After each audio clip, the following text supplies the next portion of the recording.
The movie opens and we see two planes crash landing on a beach and the pilots of the plane survive. In their attempts to kill each other they reach a jungle and during their fight, they see a giant gorilla that gets up. The scene shifts and we see Mr. Rhonda with a geologist named Brooks. They both go and talk to Mr. Wills about an undiscovered skull-shaped island. Mr. Rhonda tells him that there has been something strange with that island and they want to explore it. Mr. Wills tells him that these are fairy tales and leaves the room. Mr. Rhonda and Brooke keep following him and finally, Brooke manages to convince him, telling him that Russians may explore that before them, which Mr. Wills will not want. He agrees to help them, telling Mr. Rhonda that it will be his last favor for him. Before Mr. Wills would have left, Mr. Rhonda asks him for army support. Next, we see soldiers coming back from the Vietnam War and there we see Cole and his friends making fun of their fellow soldier named Mills. We see Packard there, who was sad about returning from the war, and call Chapman. Chapman comes there and Packard asks him what he is going to do as he gets free. He tells him his plans and Packard asks him to leave and enjoy himself with his friends. At night when they were leaving, Packard receives a call telling him about his new mission with Landsat scientist as air support and asks him to his boys with him. After that, Brooke and Rhonda go to a bar to meet a man named Conrad. There we see him fighting with the men for money. Mr. Rhonda and Brooks give him the money and ask him to come with them. He tells them that he will get 5 times what they are giving as they are unaware of the risks and will get a bonus when he comes back alive. They accept his offer and tell him that they need his skills of tracking in the jungle in case something goes wrong. Then we see a photographer named Mason Weaver who gets a call from her friend named Jerry, who tells her that she has been selected for the Landsat project and she can go with them. Conrad is seen in Bangkok where Cole and Mills also arrive there. Weaver also gets her name there, and on her way to the ship she is stopped by Packard and gets on by showing her permit. On the ship, they are given a briefing for their journey on the island by Mr. Neves, Chapman, and Brooks. After that, Weaves catches Conrad watching the bombs and he tells her that he is wondering why they need bombs for research. They also talk about Packard, that who is a war hero who is coming there with them. Their journey starts, during which they can be seen enjoying a lot. As they reach Skull Island and spot the storm surrounding it, Neves asks them to abort the mission, but Rhonda tells him that they cannot get back now. Rhonda lets Packard decide what to do, and after his decision, we can see them all getting on their respective helicopters. They put the bombs and the required stuff in their helicopters, including heavy arms, and they start flight towards the storm. They get into the storm and Packard keeps them motivated by telling them a story. After a while, they enter the island and find it very beautiful. Weaver keeps capturing the pictures of the birds and the beauty of the place. Brooke asks to land their helicopter and sets up his instruments to inspect the seismic movements on the island. Brooks asks the soldiers to drop the bombs and he observes that the seismic activity of the island was great. He tells Rhonda about it excitedly, and suddenly a flying tree hits a helicopter while others are attacked by the same monster monkey that we saw at the beginning of the movie. The monkey destroys all of the helicopters and Packard keeps watching him as he is challenging him. After every helicopter falls, the monkey leaves from there and Packard tries to contact his men but only manages to get in contact with Chapman. Packard tells Chapman to stay there and he is coming to him as he was in the perfect place to attack the monkey. The scene shifts to Conrad, who was Slivko, Weaver and Neves there. He tells them that they are going to head north and they will try to contact the ship from there, hoping that they will send safety for them. He tells them that on their way they will get everyone they meet with them. On the other hand, Packard meets Cole and Mills, who tells him that they know they have only 7 survivors and give him the tags of the dead ones. Packard then asks about Rhonda. Packard goes to meet and he points a gun at him, asking him to tell everything to him. Rhonda tells him how nobody used to believe him when he told them about this all. He tells him about his company Monarch, which used to inspect the giant creatures on Earth. He says that the Earth does not belong to humans, telling him that such creatures may overtake the Earth if humans do not do anything. Rhonda asks Packard to take them back alive with the proof so they may send cavalry to this place. Conrad and all his fellows can be seen together heading north when Brooks tells them how he was hired and used by Rhonda to bring these creatures to the surface. On their way, they face a giant wild bull and Conrad asks them to keep calm and stay still where they are, lowering Slivko's gun. The bull leaves them and walks away. Packard and his fellows are seen in the jungle. After a while they are attacked by a giant spider there in the jungle, killing one of them, who stops drinking the water. They start shooting at him, but he manages to catch Mills, who is saved after a lot of struggle, and they succeed to kill the monster spider. Packard tells them to keep walking as they have to reach Chapman. Chapman can be seen on the bank of the river, drinking the water. He hides behind a rock after seeing the same giant monkey there. The monkey checks his injuries and as he was about to drink the water, He is attacked by a large octopus who tries to eat him. But he manages to kill and eats him, leaving from there while dragging the octopus with him. On the other hand, we see Conrad and his fellow reach a place where they observe writings on the wall, and as Weaver tries to take pictures, they get surrounded by the village people. But Marlowe arrives there and saves them from the village people. Marlowe tells them that he has been here since 1942 and has been trying to get to the world, but the world has reached out to him. He takes them to the villages and tells them that they are safe here and the villagers have allowed them to stay here. Nieves tells him that they are not going to stay here and they want to leave because he has a family. Conrad calms him and tells him that they will get out from here. Marlowe takes them to an old ship and tells them that she has been here 10 years before him. He takes him inside the ship to the portion having a lot of drawings of the monsters on the walls. He tells them that the giant monkey is called Kong and tells them how they used to kill people. But they started protecting them from the creatures that used to kill people. He shows them the skull crawlers that used to kill people and Kong protects the village from them. He says that these are lizard-like creatures that come to the ground and are killed by Kong. Kong is the king of this place and he does not want anyone to come and throw bombs at his kingdom. Kong is like a god to the people, and he also tells them about the big of the crawlers, telling them that he is as dangerous as he killed Kong's parents. Kong is the only one of his kind and once he is gone they will be dead. Conrad tells him that they will go north and will be saved by the safety troops, but Marlowe tells him that they cannot go north easily. He then takes them to his boat and tells them if they help him they can go to the north with its help. We see Weaver spending time with the villagers and she hears a noise there. As she goes there, she watches a bull under an helicopter and tries to help him, but Kong comes there and picks up the helicopter. He watches her and turns back. Packard and his men watch the blood of Kong on the mountain and he tells them that the monkey bleeds and they are going to kill him.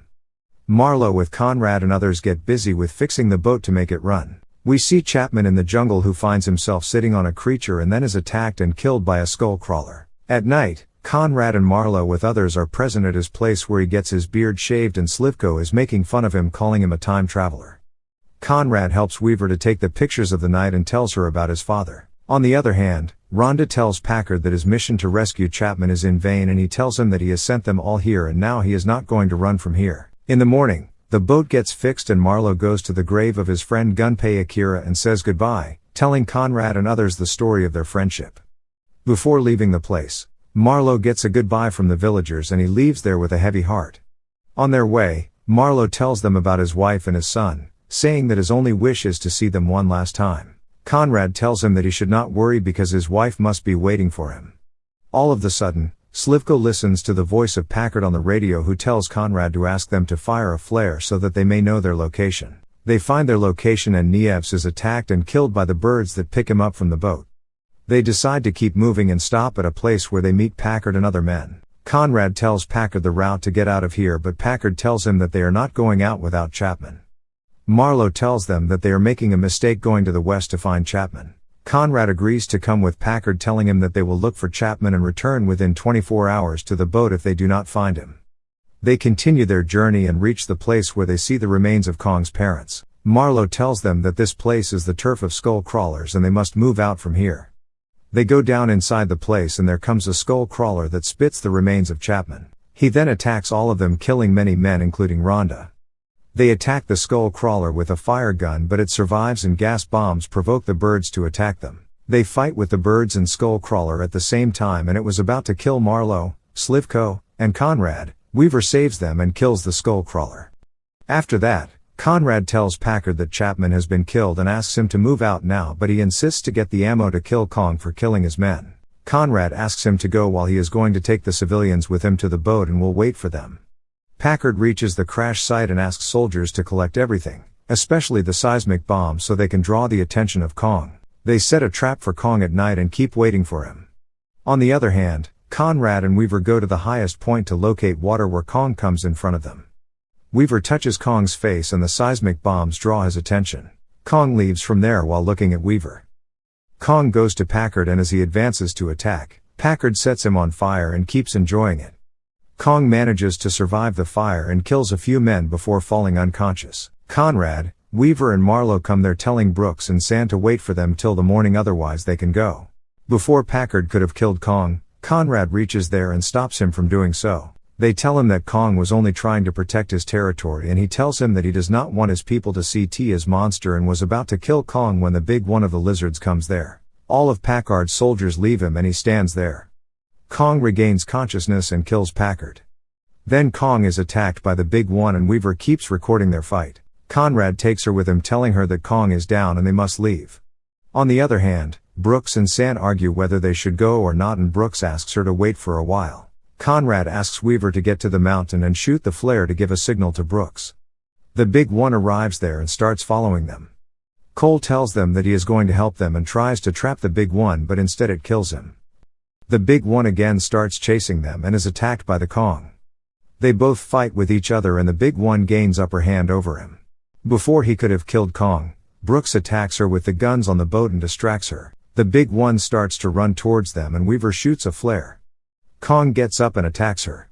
During their fight, Kong accidentally throws the Big One on the mountain where Weaver was standing and she falls into the water. Kong, after beating the Big One, picks her up and all of a sudden, the Big One attacks the hand in which he was holding Weaver.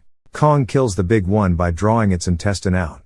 After that, Kong Weaver is on the ground and leave from there. Conrad comes there and Weaver regains consciousness. Kong turns back and looks at her before leaving. After that, the survivors leave the Skull Island and Kong can be seen standing and roaring. In the end, we see Marlowe, who gets back to his house and meets his wife and son. In the end, Marlowe can be sitting on a sofa, enjoying his life, and the movie ends with it. Subscribe for more videos like this, turn on the notification, and leave like A to help the channel out. Thank you for watching. The movie starts with a man who is running and panting on a road and a few men are following him just like he is being hunted by them. He reaches a river and the men who are following him start firing on him to prevent him from escaping. While running, he arrives at a bridge which is made on the river. At that time, an arrow hits his chest and he falls into the river. He dies after falling into the river. Actually, it was the game of death which was being played, and you will come to know about it later in this video. In the next scene, we look at a girl who is driving a car and she goes to the house where his father used to live. She tells to the owner of the house that she is searching for his father, Douglas Binder. The owner of the house tells her that her father has left the house because he was unable to pay the rent of the house, but he has left a box there. When she opens the box, she sees that there are some childhood pictures of her father and herself. The owner of the house advises her to look for her father in an old house. In an old house, she meets a man named Elijah. She asks Elijah about her father. He tells him that he is also a homeless man like him, but at this time he doesn't know where he is currently. The scene shifts to a restaurant where a man named Chance is sitting there to have a coffee and some rascals are also present there. Natasha comes into the restaurant and asks for a telephone call. After looking at a large amount of money in her wallet, she was holding in her hands, the rascals make up their minds to snatch the money from Natasha. Chance notices them and was aware of the thoughts of those rascals while he moves outside the restaurant. When Natasha moves towards her car, the rascals come in front of her and snatch her purse from her, trying to harass her. Chance comes there and fights with them, rescuing Natasha. Natasha is in shock, looking at the bravery of Chance. He comes and returns her purse by saying, "Take care of your purse next time," while taking a large amount of money out of it. He moves away from there, leaving her in shock. Natasha goes to the police station to file a report for his father going missing. All the police officers are on strike except a lady police named Marie Mitchell, who was there, busy celebrating her own birthday. Natasha tells her about her father, but she was not having any information about him except an old photo of her with her father. Mitchell advises Natasha to go to the place where her father used to live with the homeless people. Natasha gets angry at her and leaves the police station saying that she'll find him by herself.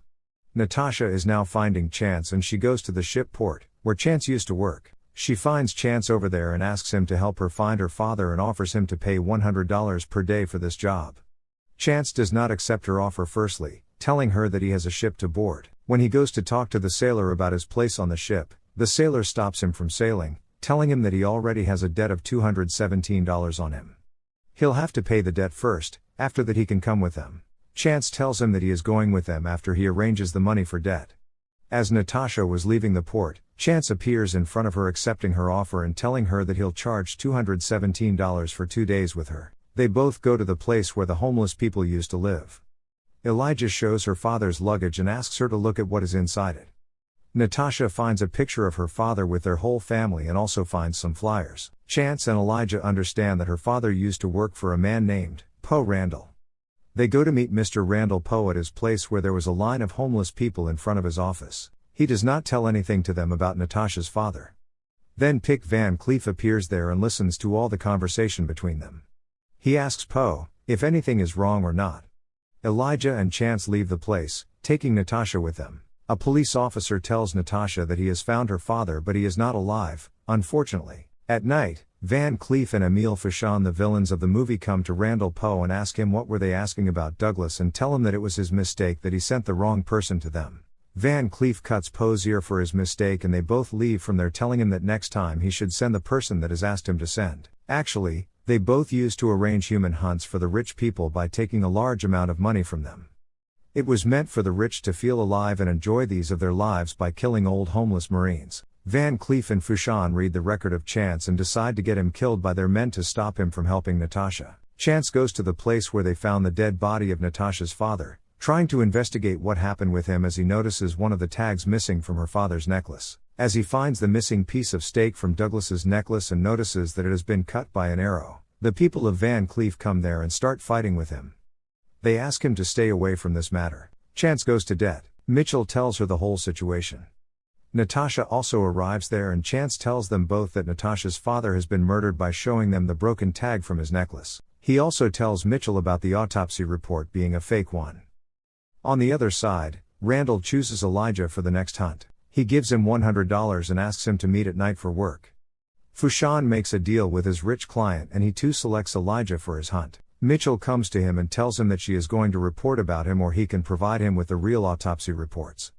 Chance goes to the massage parlor and asks Poe about the person he was working for. Dr. Martin was the one working for Fauchon and used to prepare fake autopsy reports for them. Dr. Marie Mitchell goes to Dr. Martin and asks him to prepare the real post-mortem report of Douglas, otherwise she is going to make a report against him for providing false autopsy reports. Dr. Martin gets confused and he sets the fake autopsy reports on fire. Then Fauchon comes to meet him and Dr. Martin tells him that Marie is asking for real reports. During this, the bell rings and as he tries to see it at the door, Van Cleef shoots him in the eye. They both leave the place saying that the next hunt is going to be their last hunt in New Orleans.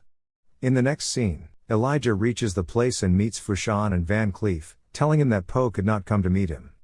They give him the greed of $10,000. They tell him that he has to run till the river and if he succeeds in doing so, they will give him $10,000. He accepts the offer and Fauchon with his client comes there to hunt him. The game of hunt starts from here. They all start chasing him and he reaches the graveyard where he takes the gun of the rich man and kills him. He moves towards the main road and asks people for help. Mr. Fauchon and gangsters come over there and kill him in the middle of the street. The next morning, Chance and Natasha come and see his dead body. They go to meet Randall Poe who is trying to escape from there. Van Cleef comes there and kills him with his shotgun. Chance, Natasha and Mitchell come there and are attacked by Van Cleef and his men. An amazing gunfight takes place between them which results in the death of Mitchell and many of the men from Van Cleef's side. Chance asks Natasha to sit on the bike, leaving Mitchell there as she was dead. They both move towards the bridge. After reaching the bridge, he pushes Natasha down from the bike. The petrol starts leaking from the bike due to a firing exchange. Chance manages to destroy a car with the help of the bike and escapes from there with Natasha by jumping on a train passing down the bridge. Fauchon and Van Cleef reach the forest through a helicopter. In the forest, they find the footprints of Chance and Natasha. They ask their men to find them out. Natasha hides beside a tree. Chance asks her to close her eyes if she trusts him. Chance suddenly catches a snake which was about to attack her. He cuts the tail of the snake and sets a trap for Fauchon and his men. One of the Fauchon's men is caught in the trap. The snake bites him on the face. Fauchon understands Chance's plan and he kills the snake and the man both. Now Chance meets his Uncle Duvey who lives in the forest and tells him about the whole situation. Uncle gives him a gun and he leaves from there on a horse by asking Natasha to stay with Uncle Duvey. Fauchon and his men reach the house of Uncle Duvey. Uncle Duvey has a wine factory and he also has set a trap for them there. As Van Cleef and his men reach the vine factory, Uncle Duvey sets the factory on fire. Many men of Fauchon die of this fire. Fauchon asks Van Cleef to find Chance in the helicopter. Van Cleef finds him on his horse and starts shooting at him. A bullet hits Chance's horse and he starts running towards a factory. Fauchon and his men also reach the same factory following him. In that factory, A heavy fire exchange takes place between Van Cleef and Chance. Chance kills many people because he is a very clever man. He also succeeds in killing Van Cleef. Then Natasha and Uncle Duvey also come there. After the death of Van Cleef, Fushan starts firing in anger. He shoots a bullet in the chest of Uncle Duvey and catches Natasha. He brings her as his hostage and asks Chance to put down the gun. Chance puts down the gun. Fushan asks Natasha to load his gun, and as he was going to shoot Chance, he runs towards him and hits him badly. Chance then kills him by throwing a bomb inside his pant that blows Fushan into pieces. After that, he takes Uncle Duvey and Natasha with him. And here ends the story. Subscribe for more videos like this, turn on the notification, and leave like A to help the channel out. Thank you for watching.